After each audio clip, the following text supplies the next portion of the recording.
Halo rekan trader dan sahabat-sahabat profit di seluruh Indonesia. Apa kabar? Ketemu lagi nih dengan Andrew Chai dalam channel profitstraining.com. Hari ini Andrew mau bawain tutorial. Biasanya kan via komputer ya. Cuma kali ini Andrew mau bawain via Android, ya kan? Karena ternyata banyak juga member-member profit training yang trading itu menggunakan Android. Andrew nggak tahu karena lebih simple atau karena nggak punya laptop gitu kan, atau karena nggak bisa gitu kan. Nah, jadi tetap Andrew akan menjelaskan bagaimana tutorial cara trading atau strategi cara trading supaya bisa profit menggunakan Android ya.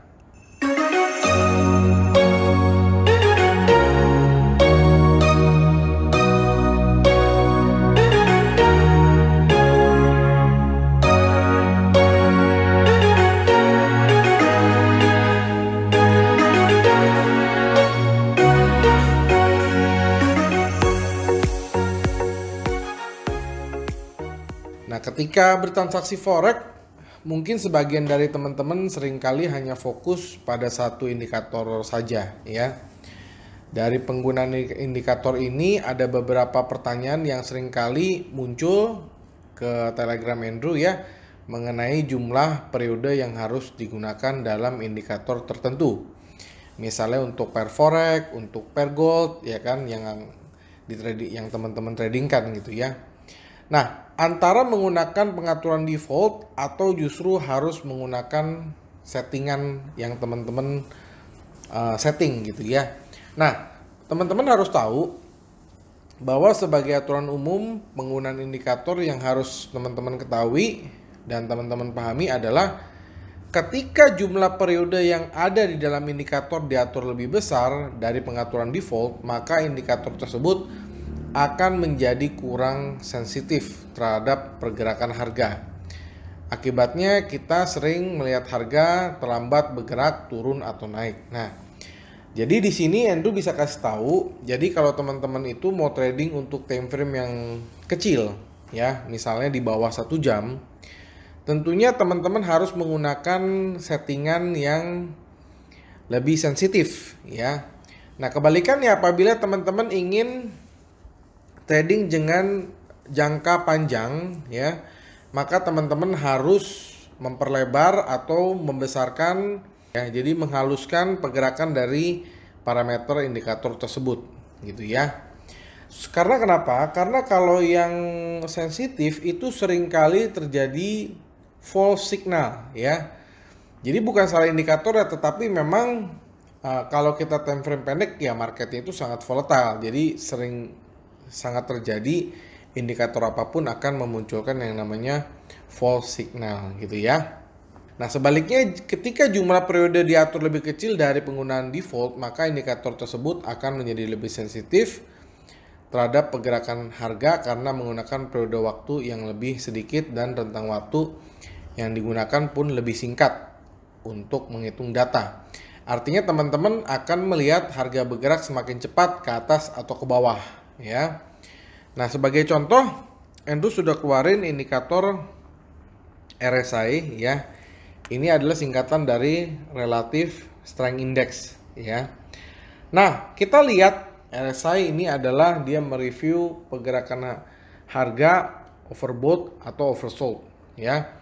Jadi RSI akan memberikan signal beli ketika berada di level di bawah 30 dan kemudian indikator bergerak dan selalu biasanya menutup ke atas level 30 ya.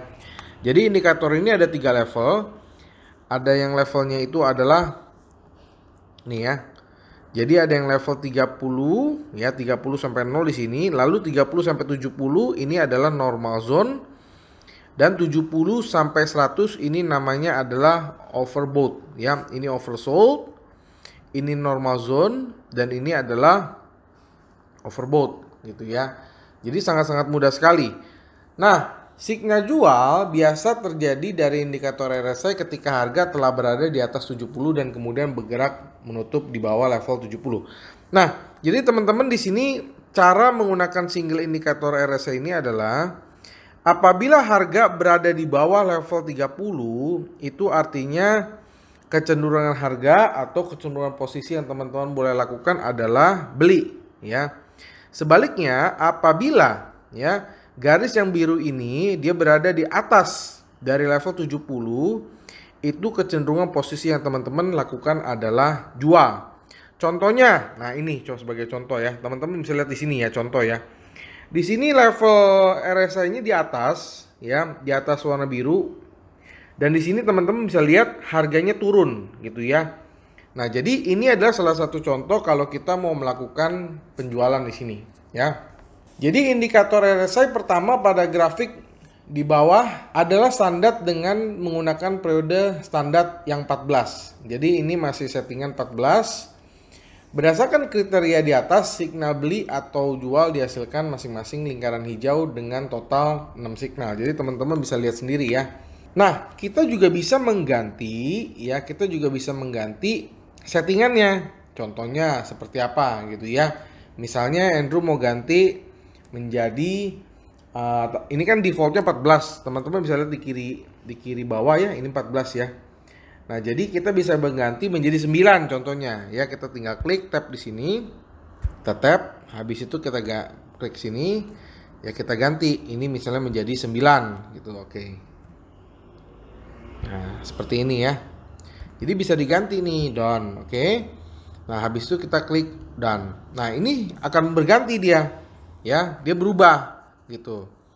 Nah, jadi tergantung teman-teman mau pakainya yang untuk time frame yang lebih pendek atau yang lebih panjang. Jika teman-teman lihat perbandingkan dua parameter tersebut ya, kita dapat melihat bahwa beberapa signal yang valid akan menghasilkan pips, sementara signal yang lain hanya berumur pendek atau disebut dengan signal entry palsu atau false signal ya.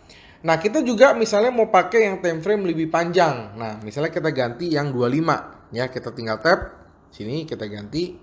Misalnya saya mau ganti, Andrew mau ganti jadi 25. Bisa juga ya, kita tinggal ganti 25. Ini untuk time frame yang lebih panjang. Jadi akan berubah seperti ini. Dia lebih smooth gitu ya. Tahu ya, smooth itu artinya lebih halus gitu ya. Nah, jadi sangat tergantung ya mau pakai yang untuk time frame kecil atau yang time frame panjang gitu ya. Mungkin teman-teman bertanya, Pak Andrew ini untuk parameter ini lebih bagus yang 9 atau yang 25 atau yang 14.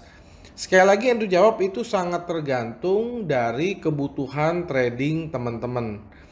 Sekali lagi makin kecil parameternya artinya indikator ini akan semakin sensitif ya. Semakin besar akan semakin halus. Andrew balik lagi ya, kita balik lagi ke misalnya kita ganti ke 9 lagi. Oke, kita berganti 9. Nah, ya kita ganti ya. Ini kan 28, kita ganti misalnya ganti jadi 9. Oke ya, dan nah, lihat ya. Jadi dia lebih sensitif. Dia lebih akan menunjukkan signal-signal gitu ya. Nah, tapi ingat kalau semakin sensitif, kekurangannya adalah semakin banyak signal-signal atau false signal yang salah atau palsu ya. Nah, jadi itu ya. Jadi semua trader dapat mengatur periode berapapun yang teman-teman mau ya. Itu disesuaikan dengan gaya trading teman-teman. Hal ini dapat dicapai melalui eksperimen dengan berbagai time frame dan hasil forward. Jadi teman-teman silakan menguji coba parameter yang paling pas buat gaya trading teman-teman ya, karena dari 70.200 member profit sharing pasti nggak ada yang sama gaya tradingnya ya.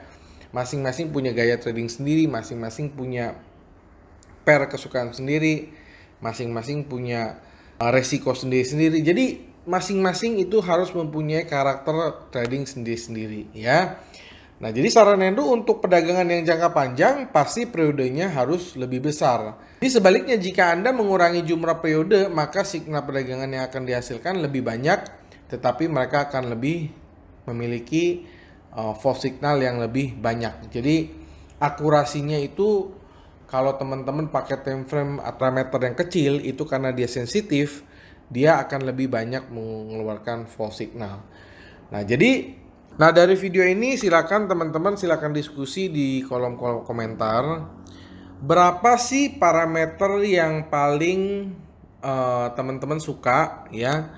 Silakan teman-teman diskusi di kolom komentar. Apakah kalau defaultnya kan 14 gitu ya. Teman-teman biasa pakai time frame-nya itu time frame berapa?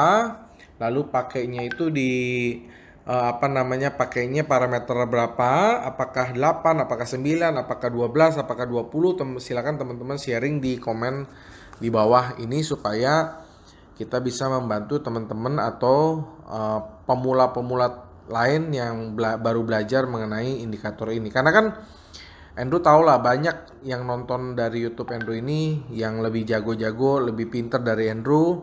Ayo kita sama-sama bisa membantu teman-teman kita yang pemula untuk mereka bisa ikut belajar di dalam channel ini ya. Nah, jadi itu aja yang Andrew mau sampaikan untuk video kali ini. Semoga teman-teman bisa mendapatkan ilmu ya kan. Nah, tetapi buat teman-teman yang mau ebook ya, jadi Andrew kan banyak ebook nih, termasuk juga ebook RSI. Silakan teman-teman hanya dengan donasi $10 saja Andrew bisa kasih ebooknya ya. Tetapi buat teman-teman yang mau ebooknya secara gratis, silahkan like, comment, subscribe, dan share. Jangan lupa capture ya ke email profittraining@gmail.com. Andrew akan kasih ebooknya secara gratis ya. Jangan lupa juga Profit Training itu punya giveaway t-shirt ya. Silakan komen tercepat di salah satu video Profit Training, maka Profit Training akan memberikan t-shirt secara gratis. Ongkos kirim juga Profit Training yang tanggung. Akhir kata, sampai jumpa di video-video Profit Training selanjutnya. Salam Profit!